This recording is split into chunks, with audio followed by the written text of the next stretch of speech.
ہر انسان کی زندگی ایک کہانی ہوتی ہے۔ کہانیاں تو بہت سنی اور لکھی گئی ہوں گی، لیکن یہ ایسی انوکھی روداد ہے کہ شاید ہی کسی عورت نے ایسی زندگی بسر کی ہو۔ فریہ ہمارے پڑوس میں رہتی تھی۔ کہانی اس کی زبانی لکھی گئی ہے، بدصورت نہ تھی۔ یہ بات بہت بعد میں مجھے پتا چلی کہ بدصورتی کا توپ زبردستی میرے گلے میں ڈال دیا گیا تھا۔ سچ ہے کہ خوشیاں انسان کو خوبصورت بنا دیتی ہیں، اور حالات اسے خوبصورت سے بدصورت بھی بنا سکتے ہیں۔ جن دنوں میری عمر کے تمام بچے اسکول جاتے تھے، مجھے اسکول جانے کی اجازت نہ تھی۔ ماں نے آتے ہی جانے میرے باپ پر کیا جادو کر دیا کہ جو وہ کہتی ابا مان لیتے۔ یہ نئی ماں میرے باپ سے عمر میں کافی چھوٹی تھی۔ ابا 40 برس کے اور وہ 18 سال کی خوبصورت لڑکی۔ ابا تو کیا، میں خود بھی اس پر فریفتہ ہو گئی تھی۔ اب معاملہ یہ ہو گیا کہ ہر سال ایک نئے بچے کی آمد شروع ہو گئی۔ ان بچوں کی پرورش کا بوجھ مجھ پر آ پڑا۔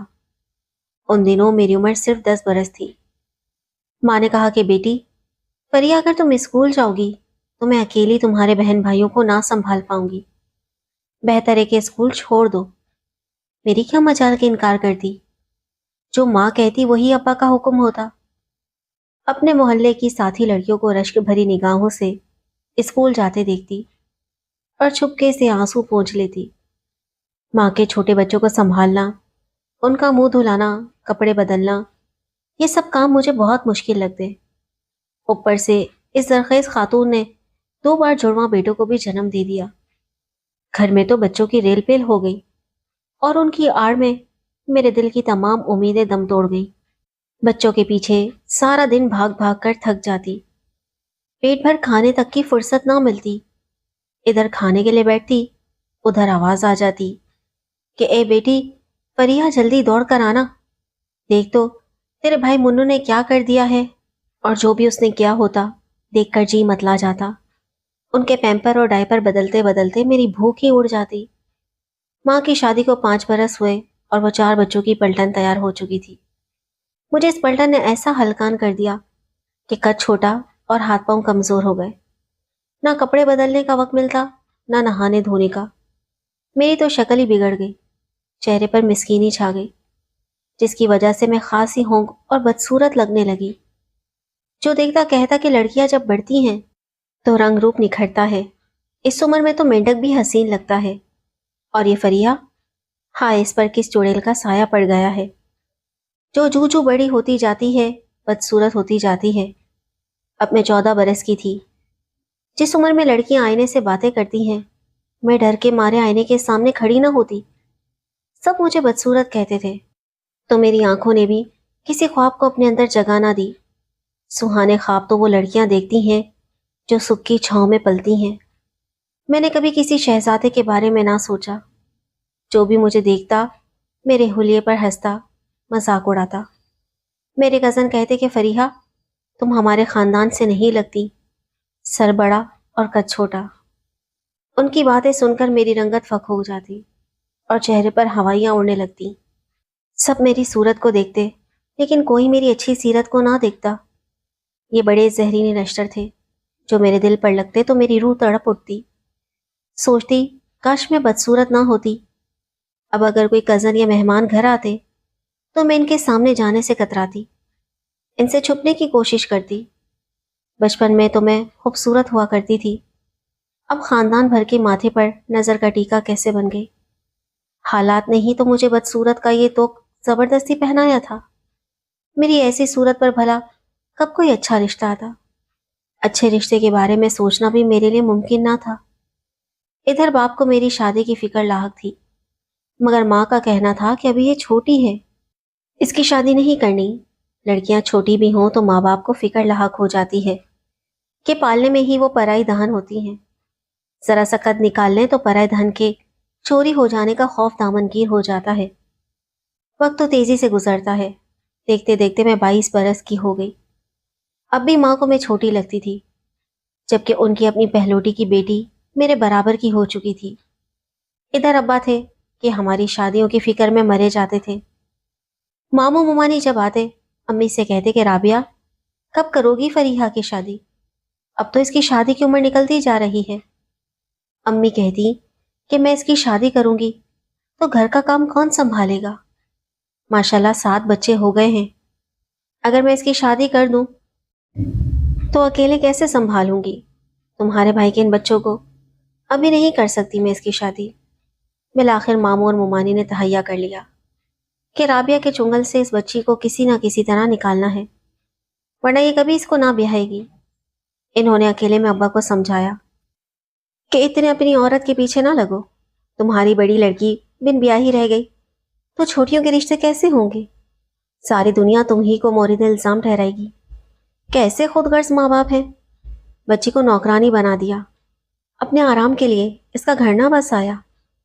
انہوں نے مزید کہا کہ بھائی صاحب، جب رشتے آتے تھے تو ہماری بھابھی کو کوئی پسند نہ آتا، اب رشتے نہیں آتے تو کس سے بیاہ دیں؟ تم ہی کچھ اس مسئلے کا حل نکالو، آج رشتہ لے آؤ، آج ہی بات پکی کر دوں گا۔ ابا نے پوچھا کہ کیا سچ کہہ رہے ہو؟ ماموں بولے ہاں تو کیا مذاق کر رہا ہوں؟ میرے بیٹے ولایت میں کیا خرابی ہے؟ خوبصورت ہے، ایف اے پاس ہے، میری اپنی دکان ہے، وہی سنبھالتا ہے، نوکری ڈھونڈنے کا کوئی جھنجھٹ نہیں، آج ہی بسم اللہ کرو۔ والد نے سوچا ماموں کی بہو بنے گی، فریحہ اپنے قریبی عزیزوں کے گھر جائے گی، بات تو اچھی ہے، لیکن لڑکا بھی اس رشتے پر راضی ہو، زبردستی کا معاملہ کیا تو غلط ہوگا۔ فریحہ کی شکل و صورت میں کوئی خاص کشش نہیں ہے، لیکن سیرت تو اچھی ہے۔ ماموں نے کہا کہ بیٹے سے پوچھ لو، اگر ولایت ہاں کہے تو مجھے رشتہ دینے پر کوئی اعتراض نہیں۔ ہم نے ولایت سے بات کی ہے، اس کو شکل و صورت سے کچھ لینا دینا نہیں، بس سیرت اچھی ہو، اور اس کا ایک تقاضا ہے، لڑکی ایسی ہو جو نہ تو اس کی کسی بات پر اعتراض کرے اور نہ مداخلت۔ اگر یہ شرط منظور ہے تو وہ ہماری خوشی کے لیے جس لڑکی سے بھی ہم اس کی شادی کریں گے وہ صحرا باندھ لے گا۔ اللہ جانے ماموں اور ممانی ٹھیک کہہ رہے تھے، یا ممانی کو میری صورت میں ایک مسکین نوکرانی چاہیے تھی جو گھر کے سارے کام کرے، کسی معاملے میں مداخلت نہ کرے، نہ ہی کوئی احتجاج کرے، بس لبوں پر چپ کا تالا لگا رہے۔ چونکہ انہوں نے میرے باپ کے گھر میں میری بری حالت دیکھی تھی، اس لیے مجھے بہو بنانے میں انہیں یہ سودا گھاٹے کا نہ لگا۔ میں تو یہ بات سمجھ گئی، مگر ابا نہ سمجھ سکے۔ وہ سیدھے سادے سچے دل کے آدمی تھے، فوراً ہاں کر دی، اور شادی کی تاریخ بھی چھپ کے طے ہو گئی۔ انہیں ڈر تھا کہ اگر بیوی کے علم میں یہ بات آئی تو کہیں رنگ میں بھنگ نہ ڈال دے۔ ادھر ولایت کب مجھ سے شادی کے لیے تیار تھا، مجھ سے کیا، وہ تو کسی سے بھی شادی پر تیار نہ تھا، وہ شادی کرنا ہی نہ چاہتا تھا، چاہے لڑکی صورت کی حور ہی کیوں نہ ہو۔ اس نے ماں سے کہا تھا میں نے عمر بھر شادی نہ کرنے کی قسم کھائی ہے، سمجھ لو کہ میری شادی ہو چکی ہے۔ ماں چیخی یہ کیا خرافات بک رہے ہو، تم ہمارے اکلوتے بیٹے ہو، شادی نہیں کرو گے تو ہم کس کی خوشی دیکھیں گے؟ گھر میں بہو آئے گی، ہمارے پوتے پوتیاں ہوں گے، میں تو دن گن رہی ہوں کہ کب بہو آئے، گھر سنبھالے، اور میں آرام سے چارپائی پر بیٹھ کر اس کے ہاتھ سے کھانا کھاؤں، اور جب کھانا کھا لوں تو برتن بھی وہی اٹھا لے۔ ولایت بولا ماں، اس زمانے میں ایسی تابیدار بہو کہاں سے لاؤ گی؟ آج کل کی لڑکیوں کو تم نہیں جانتی، ساس سسر تو کیا شوہر کو بھی پکنی کا ناچ نچا دیتی ہیں۔ توبہ توبہ، سچ کہوں تو میں نے اپنے دوستوں کی حالت دیکھی ہے، مجھے تو شادی اور لڑکی کے نام سے ہی نفرت ہو گئی ہے۔ ماں نے جواب دیا ولایت بیٹا، تمہاری ماں نے یہ بال دھوپ میں سفید نہیں کیے، مجھے ایسا بدھو نہ سمجھو، ایسی لڑکی چنی ہے جو ہم سب کی خدمت کرے گی اور اف بھی نہ کرے گی، سمجھ لو کہ بے زبان گائے ہے، زبان رکھتے ہوئے بھی گونگی ہے۔ ولایت نے حیرت سے پوچھا ایسی بھلا کون ہے ماں؟ ماں بولی تمہاری پھپھی کی بیٹی فریحہ۔ ولایت بولا کیا تم نے اسے دیکھا نہیں؟ وہ تو بیچاری بڑی بد شکل ہے۔ ماں نے کہا بد شکل بالکل نہیں ہے، نئے نقش سب اچھے ہیں، بس اس کی ماں نے اس کا حلیہ بگاڑ دیا ہے۔ یہاں اچھے کپڑے پہنے گی، اچھا کھائے گی، سکون سے رہے گی تو دیکھ لینا ایسی حسین ہو جائے گی کہ تمہیں رشک آئے گا۔ ولایت بولا اچھا ماں، سب ٹھیک ہے، لیکن بہت بار کہہ چکا ہوں کہ مجھے شادی نہیں کرنی۔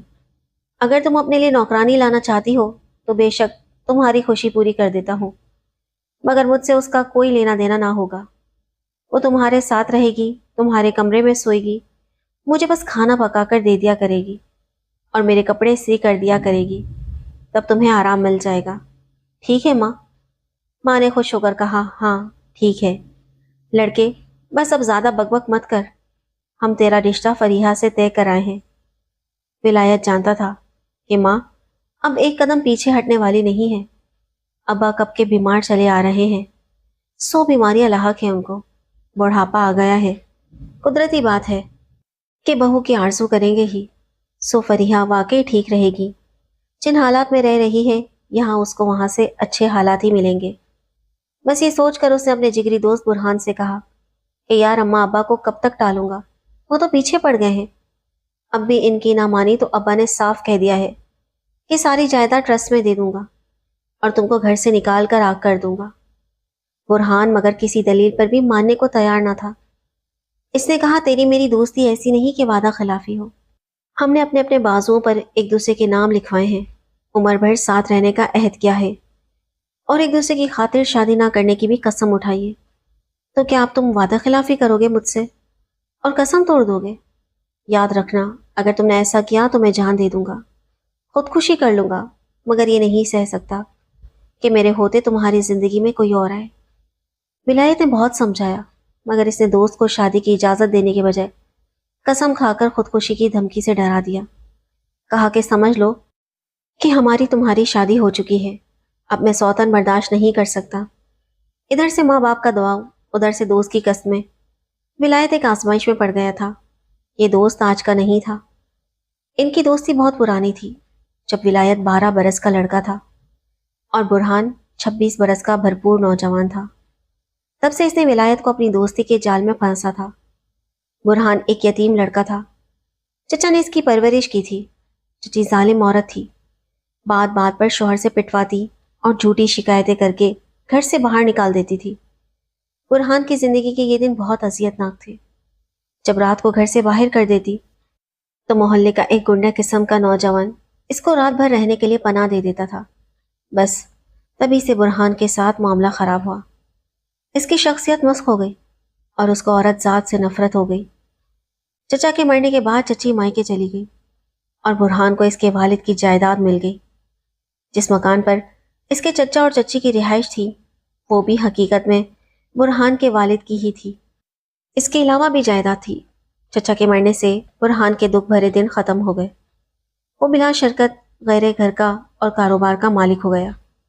بقیہ جو مکانات اور دکانیں کرائے پر تھیں، جن کا کرایہ اس کا چچا وصول کرتا، وہ کرایہ بھی تمام اس کو ملنے لگا۔ مصیبت کے دن تمام ہو گئے، مگر بچپن میں اس کے ساتھ ایسی ناقابل برداشت زیادتیاں ہوئیں کہ وہ غلط رستے کا مسافر ہو گیا اور اس غیر فطری عادت کا ہم سفر اس نے 12 سال کی عمر کے ولایت کو بنا لیا۔ اس پر خوب روپیہ خرچ کرتا، اس کو شاپنگ کرواتا، اچھے ہوٹلوں میں کھانا کھلاتا اور مہنگے تحفے لے کر دیتا۔ روپے پیسے سے اس کی جیبیں بھر دیتا۔ اس طرح اس نے نادانی کے دور سے گزرتے ہوئے اس لڑکے کو اپنا اسیر بنا لیا۔ برہان تنہا رہتا تھا، وہ جب چاہتا ولایت کو بلا کر اپنی تنہائی دور کر لیتا، محبت جتاتا، عورت سے نفرت کے سبق پڑھاتا اور کبھی ساتھ نہ چھوڑنے کے وعدے قسمیں لیتا۔ گویا وہ دوستوں جیسی نہیں بلکہ لیلا مجنوں بن کر زندگی گزار رہے تھے۔ اس معاملے کا علم سوائے ان دونوں کے کسی کو نہ تھا۔ جب ولایت شادی سے انکار کرتا، اس کے ماں باپ اس کو سمجھاتے کہ شادی اور بیوی کے بغیر مرد کی زندگی ادھوری ہے اور تم ہمارے اکلوتے لڑکے ہو، ہم تو تمہارے سر پر صحرا دیکھنے کی آرزو میں مرے جاتے ہیں اور تم ہو کہ انکار کر دیتے ہو۔ بڑی مشکل سے تو یہ دن آیا تھا۔ والدین پر ولایت کو ترس آ گیا اور اس نے شادی کے لیے حامی بھر لی۔ برہان کو بھی قسم دے کر یقین دلایا کہ وہ صرف ایک ماہ اپنی دلہن کے ساتھ گزارے گا تاکہ اس کے ماں باپ کو پریشانی نہ ہو۔ اس کے بعد اپنی بیوی سے کوئی تعلق نہ رکھے گا اور لوٹ کر واپس اس کے پاس آ جائے گا۔ لیکن برہان کو اس کی بات کا یقین نہ تھا۔ وہ سمجھتا تھا کہ شادی کے بعد جب اس کا اپنی بیوی سے دل لگ گیا تو یہ مجھے چھوڑ دے گا اور پھر میرے پاس کبھی نہیں آئے گا۔ بس جس روز ولایت کی شادی ہوئی، اسی روز برہان نے خواب آور گولیوں کی شیشی پیٹ میں انڈیل کر خودکشی کرنے کی کوشش کی۔ اس رات خوب زیادہ شراب بھی پی لی۔ چونکہ تنہا رہتا تھا، ایک نوکر بھی اس کے پاس ہوتا تھا جو اس کو کھانا وغیرہ بنا کر دیتا تھا۔ نوکر کا کمرہ چھت پر تھا۔ جب برہان نے خودکشی کی تو اتفاق سے نوکر کو شک ہو گیا۔ کہ وہ زیادہ شراب پی رہا تھا۔ ملازم کیا کرتا، خاموش رہا، مگر اسے صحن میں برہان کے گرنے کی آواز سنائی دی۔ وہ چھت سے صحن میں دوڑ کر آیا، اسے فوراً ایک ہمسائے کو جگایا اور اس کی گاڑی پر برہان کو اسپتال لے جایا گیا۔ بروقت اسپتال پہنچ جانے سے اس کی جان تو بچ گئی، مگر وہ 4 دن تک موت و زیست کی کشمکش میں رہا۔ ادھر شادی کے بعد ولایت خفگی کے ڈر سے برہان کی طرف نہ گیا کہ اس کا غم و غصہ کچھ ٹھنڈا ہو جائے گا تو رابطہ کرے گا، کیونکہ وہ جانتا تھا کہ برہان اس کو نہیں چھوڑ سکتا۔ 15 روز بعد جب اس نے رابطہ کیا تو برہان ابھی تک اسپتال میں تھا۔ ملازم کو معلوم تھا کہ ولایت کی نئی شادی ہوئی ہے، لہٰذا اس نے اس کو برہان کے صحیح احوال سے آگاہ نہ کیا تھا۔ بس اتنا بتایا کہ وہ گھر سے باہر ہے، کچھ دنوں کے لیے کہیں چلا گیا ہے، جلد لوٹ آئے گا تو وہ اطلاع کر دے گا۔ ولایت شادی کے بعد تو کچھ دن میرے ساتھ ٹھیک رہا، لیکن اس کو علم ہوا کہ اس کی خاطر برہان نے خودکشی کی تھی۔ وہ دیوانہ سا ہو گیا اور دیوانہ وار اس کے گھر پہنچا۔ وہ اب ٹھیک ہو کر اسپتال سے آ گیا تھا۔ ولایت نے اس کے قدموں میں سر رکھ کر معافی مانگی۔ ایک بار پھر وعدے قسمیں ہوئیں کہ فریحہ نام کی بیوی رہے گی، صرف ساس سسر کے خدمت گزار بن کر جیون بتائے گی، اور ولایت پھر سے برہان کے ساتھ ویسا ہی ہو کر رہے گا جیسا وہ پہلے سے تھا۔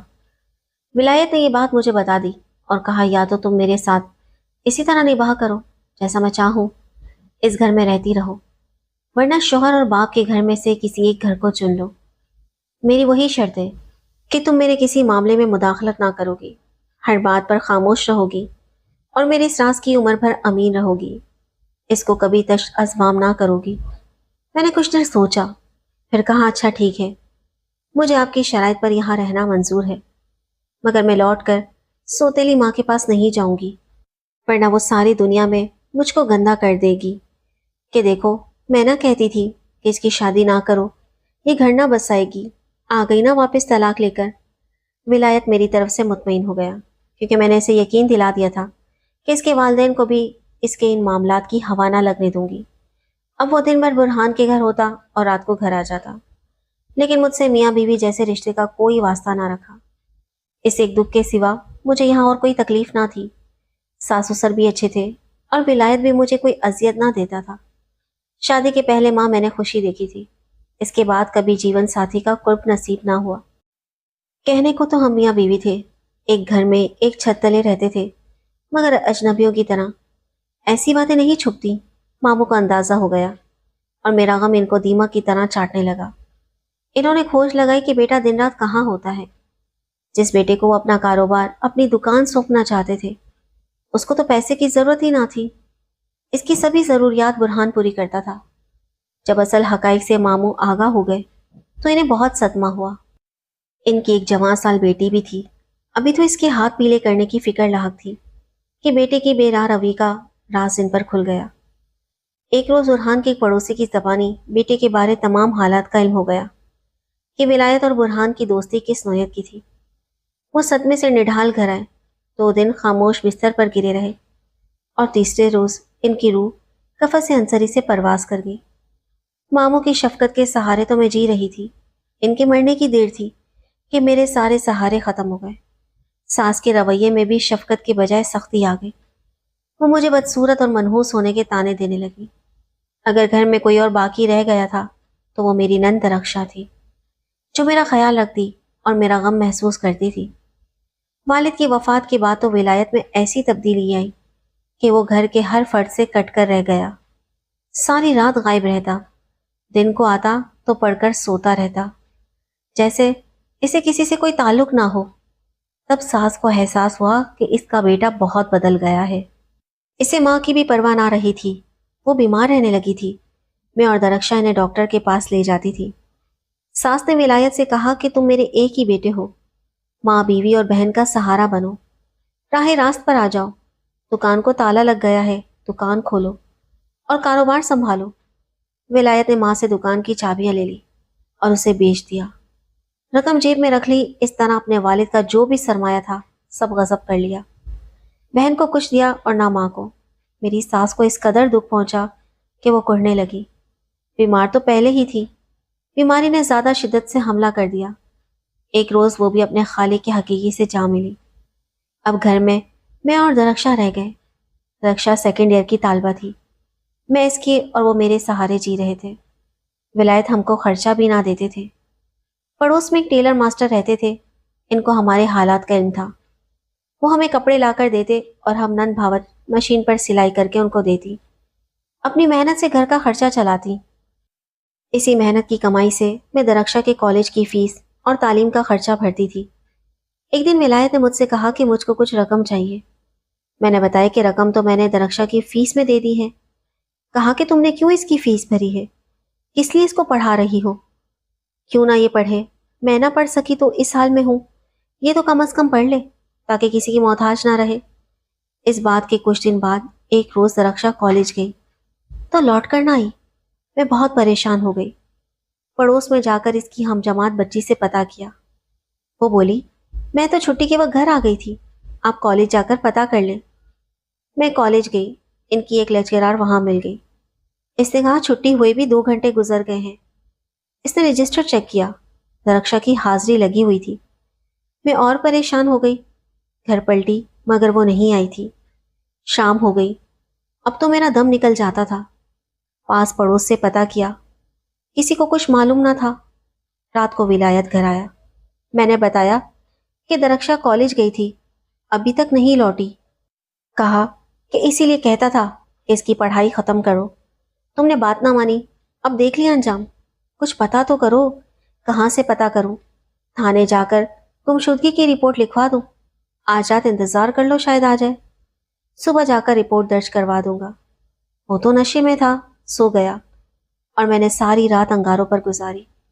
والد کو فون کیا، ماں نے بتایا کہ وہ کام سے لاہور گئے ہیں، اور کس سے مدد مانگتی یا فریاد کرتی جب سگے بھائی کو بہن کی پرواہ نہ تھی۔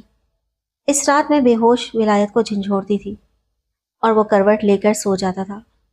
کہتا تھا تم عورتوں کا کیا اعتبار، تم سب ایک جیسی ہوتی ہو، بھاگ گئی ہوگی وہ بھی کسی یار کے ساتھ۔